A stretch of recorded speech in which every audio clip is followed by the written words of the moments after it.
I'll be honest with you.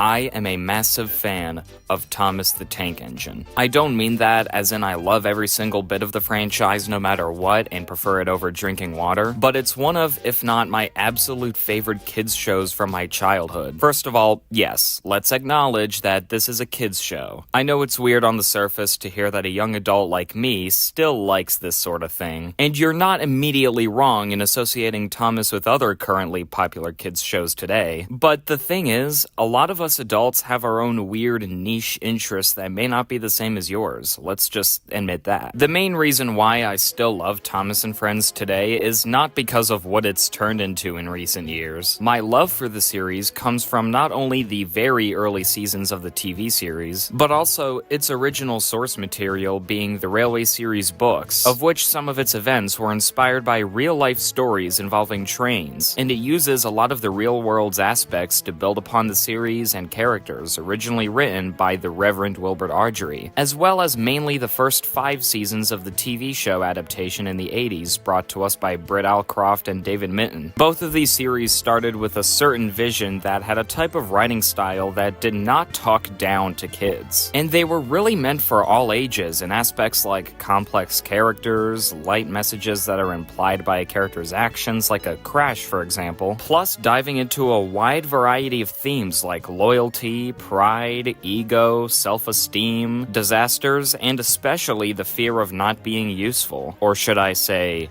scrapped. Don't mention that word. It makes me wheels wobble. Okay.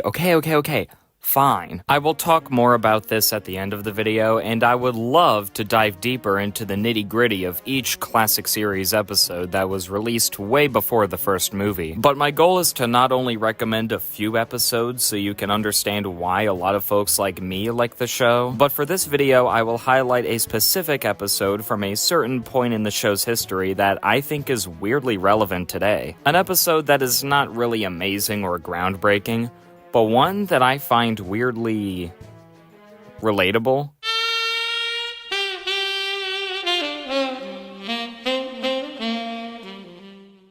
Wilbert Ardrey's The Railway series books were adapted into a TV series, Thomas the Tank Engine and Friends, in the middle of the 1980s. There were 2 other attempts to make this in the past, but we don't talk about those. The show itself was created by Britt Allcroft and David Mitton, and they had a simple, unique writing style that echoed the language of the books in terms of using big words and subtle lessons that never treated its audience like little babies. The first 5 seasons of Thomas and Friends were very consistent with this, and the show was at an all-time high in popularity both in the US and the UK by the mid-90s. Britt stepped down from the series after the not-canon controversial box office bomb, Thomas and the Magic Railroad, which I'll get back to shortly. However, David Mitton stuck around with the show for a couple more seasons before also stepping down around 2003-2004, when the series was purchased by the kids program Hit Entertainment, who reinvented Thomas into more of a preschoolish show that watered down its most important aspects to make them more appealing to even younger kids, as well as alienating a large portion of its original audience. It also didn't help that a lot of the episode plots were too small and stretched into longer, boring episodes. However,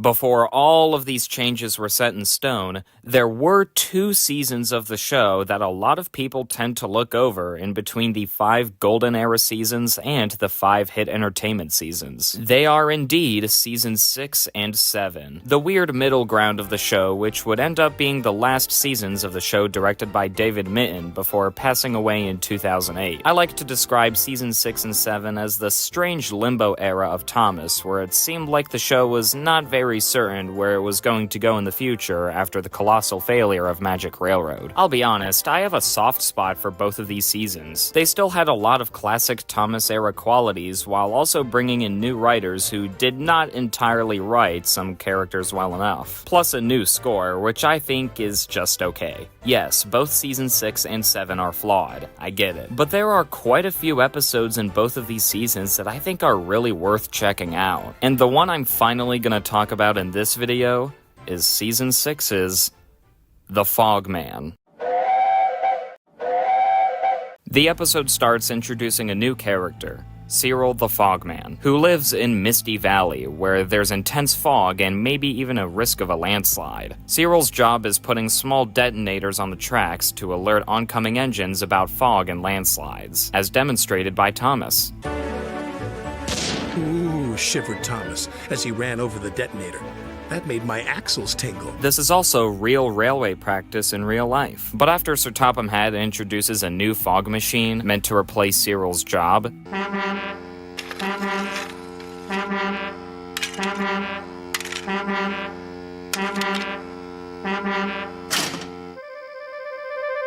That's loud, said Percy. it doesn't go over well the following day. Oh, jeepers, exclaimed Percy. That foghorn is so loud it rattles my dome. The loud foghorn causes a landslide which ends up crushing the damn thing, leaving Thomas completely oblivious about the sudden fog ahead. And then... Bust my buffers, cried Thomas. What happened to the foghorn? Fortunately, Cyril gets his job back, replacing the foghorn, and goes back to the old track detonators, being the much safer option. Now, despite a lot of post-Magic Railroad episodes being kind of messy with their characters and plots, especially with the writing team constantly changing over time, I think this episode does a great job at having most of the characters immediately question the purpose of this very loud contraption that they've never seen before, while they worry about what will happen to Cyril after getting replaced.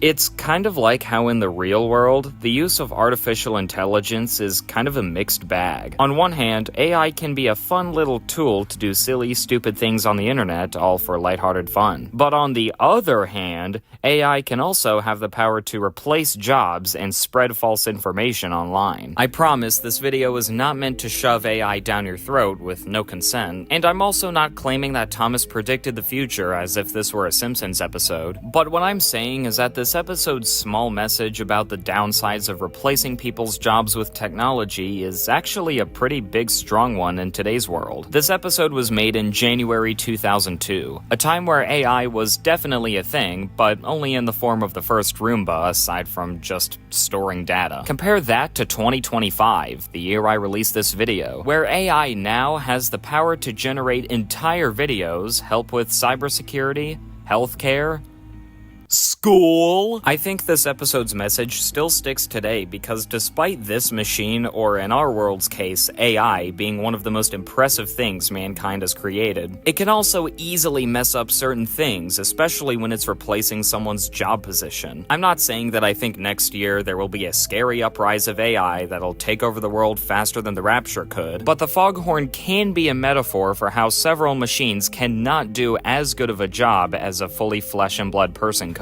While it's not a breathtaking episode by any means, it's one of my favorite post-Thomas Magic Railroad episodes that isn't stupid. Just compare this episode to this scene from Season 10. "What are you doing here, Mr. Snowman?" cried Thomas. Mr. Snowman said nothing. "You must go back to the children," tooted Thomas. "They'll be very sad without you." Ugh. This is definitely one of many Thomas and Friends episodes I recommend you watch. It's not the best of the whole show, mind you, but it's a favorite of mine that I've really grown to appreciate over the years. The reason why Thomas is what it is today is because over the years, almost every time the show gets bought by a bigger company, they try to rebrand and dumb down Thomas into just another annoying preschoolish kids show that's popular, like, I don't know, Paw Patrols. But not Bluey. I give Bluey a pass. I cannot stress enough how modern-day Thomas is not at all what it used to be. As I said in the intro, it started as a book series that incorporated several aspects of our world that influenced the series' world-building as a whole, like real-life events. Same for the early TV series, where almost every season introduced new locations, new scenery, new score, soundtrack, new characters with expansive dialogue. We do our work without fuss. But begging your pardon, sir, Percy and I would be glad if you would inform these engines that we only take orders from you. And especially, like I said, its unique writing style that never talked down to kids, making them feel a little intelligent. Which, yes, is something that completely goes off the rails as the show continues. So why did most people dislike the later seasons of the show, you might ask? Well, a large piece of the evidence is actually Thomas and the Magic Railroad, with its flawed, convoluted concept involving magic. Long story short, this movie's element of magic pretty pretty much destroyed all of the realism the original book series had and what the TV show built upon. Thus, the franchise has pretty much been misinterpreted over the years as another annoying kids show where nothing has to make sense anymore because magic. Which isn't to say that the entire rest of the show beyond the first 5 seasons is flat out bad. I still enjoy a few of the later seasons to a reasonable extent. Of course, there are way more episodes from Thomas's low point seasons that I think are worth talking about sometime, and if you all like this video, I might make a couple more of these. This video was heavily inspired by one of my favorite YouTubers in recent years, The Unlucky Tug. I highly recommend you check him out if you're into Thomas and or Pixar stuff. I mean, if you want, you can also subscribe to my second channel, Jagger Home Video. I promise that channel's not dead. But this guy is.